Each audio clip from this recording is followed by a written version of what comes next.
March 26, 1997.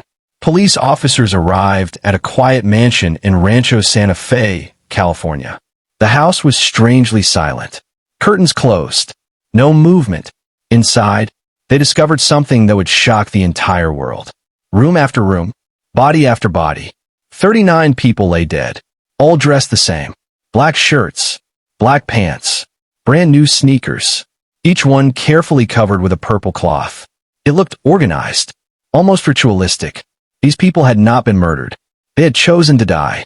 They believed their souls would board a spacecraft following the comet Hale, Bob. And the man who convinced them? A former music professor named Marshall Applewhite. This is the chilling story of the cult, known as Heaven's Gate. If you enjoy true crime stories that uncover the darkest corners of human history, make sure you like this video, subscribe to the channel, and turn on notifications so you never miss the next story.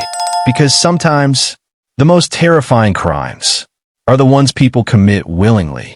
Marshall Herff Applewhite Jr. was born in 1931 in Texas. His father was a Presbyterian minister. Religion surrounded him from childhood. Church sermons, biblical teachings, a constant belief that there was something greater beyond this world. But Marshall was different. He struggled with identity. He battled feelings he didn't understand. And throughout his life, he would repeatedly feel that he had a special purpose.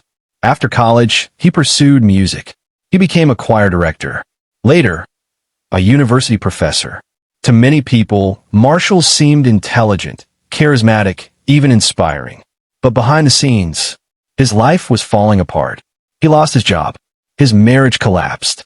He struggled with deep emotional and psychological instability. Then, in the early 1970s, he met someone who would change everything. A nurse named Bonnie Nettles.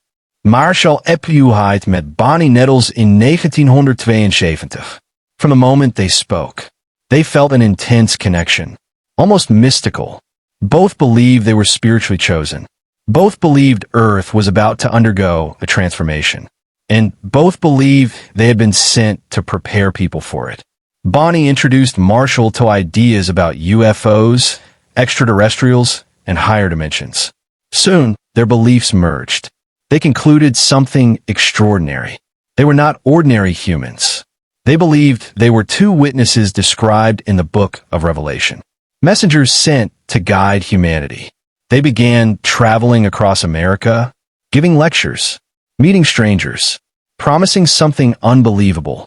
Humans could ascend to a higher existence beyond Earth. All they had to do was leave their old lives behind. Marshall Applewhite and Bonnie Nettles began holding public meetings. Small hotel rooms, community halls, college campuses. They told audiences something radical. Earth was about to be recycled. A higher civilization was coming. Only a select group would survive. Those who joined them would evolve into advanced extraterrestrial beings. Many people laughed. Many walked out.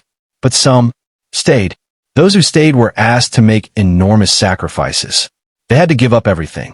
Families, careers, money, even their names. Members adopted new identities and called each other crew members. The cult believed Earth was merely a training ground. Their true destination was a place they called the next level. Inside the group, Marshall Applewhite became known as Do. Bonnie Nettles was known as T. Together, they created strict rules for their followers. Everything was controlled. Clothing, food, behavior, even emotions. Members were taught to suppress individuality. They believed the human body was merely a vehicle, and their souls were passengers preparing to leave Earth. Over time, the group became increasingly isolated. They traveled constantly, avoiding authorities, avoiding families. Some followers even underwent voluntary castration to eliminate sexual desires. Their mission, they believed, required absolute purity. Then, in 1985, something happened that shook the entire group. Bonnie Nettles died. Bonnie's death created a crisis. She had promised followers that they would ascend physically to the next level. But now she was gone. Marshall Applewhite had to reinterpret everything. He told followers that Bonnie had simply left her physical vehicle. Her spirit had advanced ahead of them. He claimed she was now waiting for them in the next dimension. From that point on, Marshall became the unquestioned leader. His teachings became even more extreme. In the 1990s, the world was changing. The internet was beginning to grow, and Heaven's Gate adapted. Members became surprisingly skilled web designers. They created websites, built online businesses, and used the internet to quietly spread their message. Their official website promoted their belief that Earth was about to be cleansed. Salvation required leaving the human world behind. But everything changed in 1996, when astronomers discovered a massive comet approaching Earth. It was called Comet Hale-Bopp. Marshall Applewhite became convinced that the comet was a sign. Even more shocking, some conspiracy theories claimed a spaceship was traveling behind it. Applewhite believed it instantly. He told his followers that the spacecraft was coming to take them home. But there was one condition. They had to leave their human bodies. Death, he explained, was simply the exit from their earthly vehicles.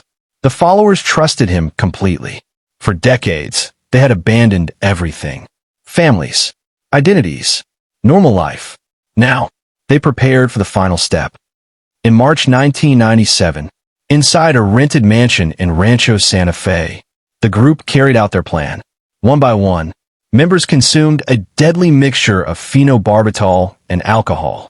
They lay down peacefully, placed bags over their heads, and waited for death. Each body was carefully arranged by the next group, until finally, Marshall Applewhite himself died. 39 lives ended, all believing they were boarding a spacecraft hidden behind a comet. When authorities entered the house, they were stunned. It was one of the largest mass suicides in American history. Investigators found videotapes left behind by the members, each one calmly explaining why they chose to die. They believed they were not victims. They believed they were pioneers, travelers leaving Earth behind. But to the rest of the world, it was a tragic reminder of something terrifying.